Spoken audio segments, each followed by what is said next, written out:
మనం అనుకుంటాం భక్తి మన భక్తియే తక్కువదు, మనందరికీ భక్తి ఉంది. ఆ భక్తి అనేది చూపెడితే భగవంతుడు ఏంటంటే దోకోడు జోకాలు దోపుడు అనగా దోపిడి.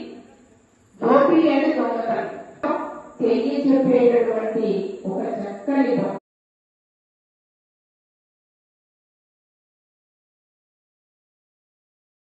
ఆయన కఠోరమైన తపస్సు చేశాడు కనుక నేనేం చేయలేకపోయాను కనుక నేను వరాన్ని ఇచ్చానన్నాడు. మరి వరాన్ని ఇవ్వడం చేత నేను ఆయన కోరిక తీర్చాను. కానీ ప్రతి వాళ్ళు ఏదో ఒక తప్పు చేస్తారు. అతడు కూడా ఒక తప్పు చేసిండు.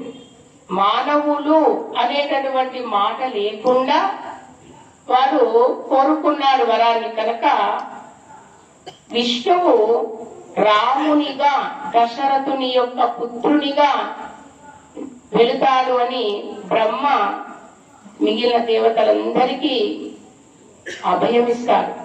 అప్పుడు దేవతలందరూ బ్రహ్మ మహావిష్ణువు దగ్గరికి వెళ్ళి మహావిష్ణువును స్తోత్ర పఠనం చేస్తారు. ఓ మహానుభావ, నువ్వు ఎలాగైనా దశరథుడు సరయూ నది ఒడ్డున చాలా చక్కనైనటువంటి దోకోడు జోకాలు దోపుడు అనగా దోపిడి.